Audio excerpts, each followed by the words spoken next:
আসসালামু আলাইকুম। আমাদের এই পুঁইশাক গাছটাতে ১ মাসের ভিতরে ৩ বার হবে আজকে সহ শাক খাচ্ছি। তো আজকে কাঁঠালের বিচি দিয়ে রান্না করতে চাচ্ছিলাম। তো আম্মাকে জিজ্ঞেস করলাম কীভাবে করব। আম্মা বলল নারিকেল বাটা দিতে। তো আমি জানতাম না আসলে যে পুঁইশাকের ভিতরে নারিকেল বাটা দিয়ে খায়। তো আমি ইউটিউবে একটু ঘাঁটলাম যে এটার রেসিপি আছে কি না। পরে দেখলাম যে অনেকেই নারিকেলের দুধ বা নারিকেল বাটা দিয়ে পুঁইশাক রান্না করে। তো তারপরে আমি ওখান থেকেও দেখলাম, আম্মার কাছ থেকেও শুনছি কীভাবে কী করবো, ওভাবেই ট্রাই করতেছি। আদা আর পেঁয়াজের বাটা দিয়েছিলাম। তারপরে সেটার ভিতরে একটু লবণ দিয়ে অল্প করে দিয়েছি, যাতে পরে লবণ দরকার হলে আবার দিতে পারি। আর হলুদ আর মরিচ, 1 চামচ হলুদ আর 1.5 চামচ মরিচ দিয়ে পানিতে একটু গুলে তারপরে এটার ভিতরে দিয়েছি। সরাসরি গুঁড়াটা দিলে হয় কি, পুড়ে যাওয়ার সম্ভাবনা থাকে, তাই একটু পানি দিয়ে গুলে নিয়েছিলাম। নারকেল বাটাটা দিয়ে দিলাম। নারকেল বাটাটা দেওয়ার পরে কালারটা একটু কেমন যেন আমরা যে রোস্ট করি সেরকম আসছে।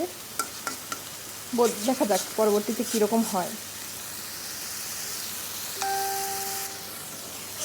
অবশ্য আম্মা হয়তো রান্না করেছে, খেয়েছি, কিন্তু ওইভাবে জিজ্ঞেস করা হয়নি যে কীভাবে রান্না করা হয়েছে। এখন যেহেতু নিজে রান্না করি, এখন অনেক কিছু জিজ্ঞেস করে করে বা কোনো কিছু খেলে যদি ভালো লাগে সেটা রেসিপি নিয়ে তারপরে নিজে রান্না করি। এখানে কাঁঠালের বিচি আর পুঁইশাকের ডাঁটাগুলো দিয়ে দিলাম। পুঁইশাকের ডাঁটাগুলো একটু চিকন চিকন, যেহেতু নিজেদের গাছের পুঁইশাক, তো কেনা পুঁইশাকের ডাঁটাগুলো মোটা হয় আর খেতেও ভালো লাগে।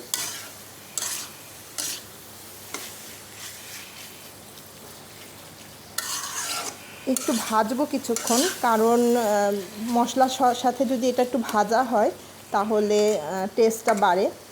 তো পানি দেওয়ার আগে কিছুক্ষণ ভাজবো, যতক্ষণ না উপরে তেলটা একটু ভাজা ভাজা হয়ে উঠে আসতেছে ততক্ষণ।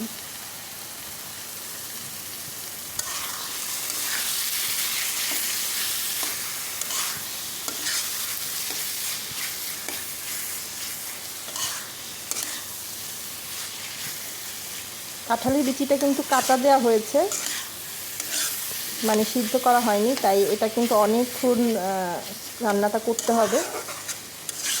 কারণ কাঁচা কাঁঠালের বিচি দেখা যায় সিদ্ধ হতে চায় না সহজে। যারা সিদ্ধ করে নেবেন তাদেরটা ডিফারেন্ট।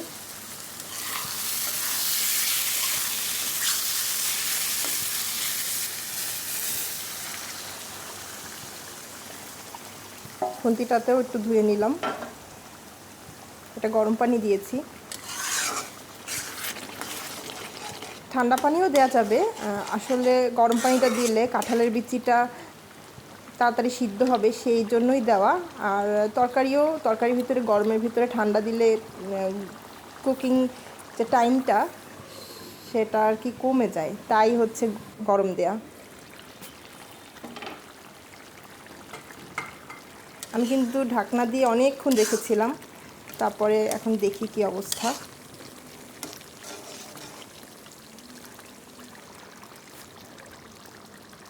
না, শক্ত এখনো হয়নি।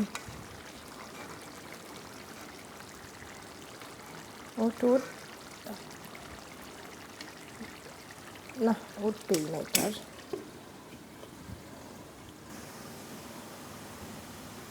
টেস্টটা মজা ছিল, কিন্তু কাঁঠালের বিচিটা এখনো হয়নি।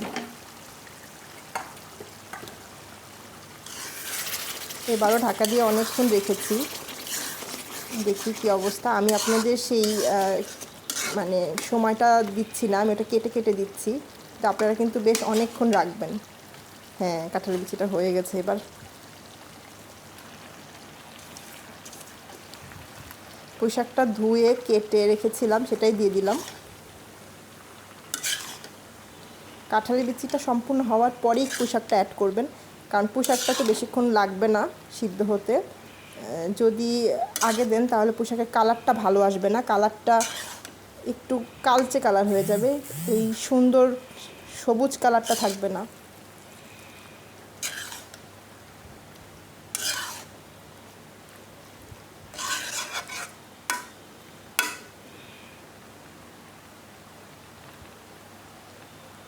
একটু কাঁচামরিচের ফালি দিব।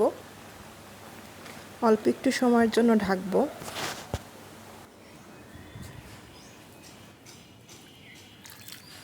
ছাদে গেছিলাম একটু পানি দেখতে, অনেক সারাদিন বৃষ্টি হয়, অনেক পানি জমছে ছাদে। এখন দেখি কি অবস্থা। হ্যাঁ, আমার তরকারি হয়ে গেছে। শাকের কালারটা কিন্তু একেবারেই চেঞ্জ হয়নি, একেবারে সবুজ আছে। এখন একটু টেস্ট করে দেখি যেটা খেতে কেমন হয়েছে। দেখতে তো মাশাআল্লাহ অনেক সুন্দর হয়েছে।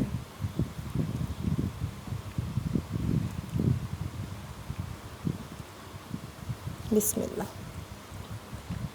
হ্যাঁ, খেতেও ভালো হয়েছে, কিন্তু একেবারে আহামরি কিছু ভাববেন না। যদি কেউ ডিফারেন্ট কিছু খেতে চান তাহলে এভাবে করতে পারেন। Thank you.